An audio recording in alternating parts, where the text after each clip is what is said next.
विश्रांती घ्या। जरांगेंनी देवेंद्र फडणवीसांना खुलं आव्हान दिलेलं आहे। जरांगेंना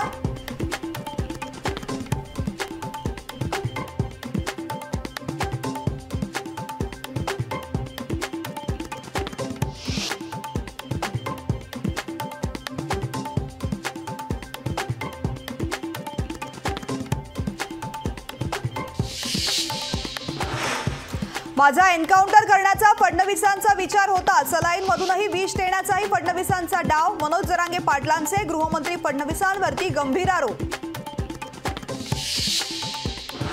अजित पवार कधीच राष्ट्रवादी सोडू शकत नव्हते, तर भुजबळ जेलच्या भीतीने अजित पवार गटात। जरांगेंचा अजितदादांसह भुजबळांवरती निशाणा। एकनाथ शिंदेंनाही भीती दाखवून शिवसेना सोडायला भाग पाडलं, मनोज जरांगे पाटलांचं विधान। मी काही ऐकलंच नाही, काय आरोप केलेत? मनोज जरांगेंच्या आरोपावरती फडणवीसांची प्रतिक्रिया। लोकशाहीला खड्ड्यात घालण्याचं काम सत्ताधाऱ्यांकडून सुरू। सरकारनं मराठा समाजाची फसवणूक केली, विजय वडेट्टीवारांची टीका।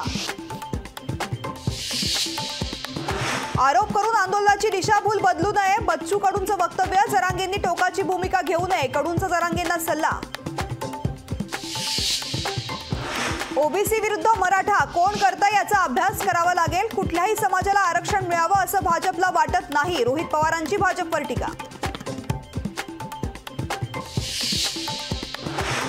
जे दिशाहीन आहेत ते दिशा काय ठरवणार? त्यांना पुढची दिशा कशी कळाली पाहिजे? छगन भुजबळांचा मनोज जरांगेंना टोला। इच्छुक असणाऱ्यांना भाजपात घ्या असं मी म्हणालो, पक्षात येण्यासाठी मला कार्यकर्त्यांचे फोन येतात। त्या वक्तव्यावर चंद्रशेखर बावनकुळेंचं स्पष्टीकरण। भाजपवर पक्ष फोडण्याची वेळ, बावनकुळेंची भाषा ही मोदी शहांची। विधानावरती संजय राऊतांचा टोला।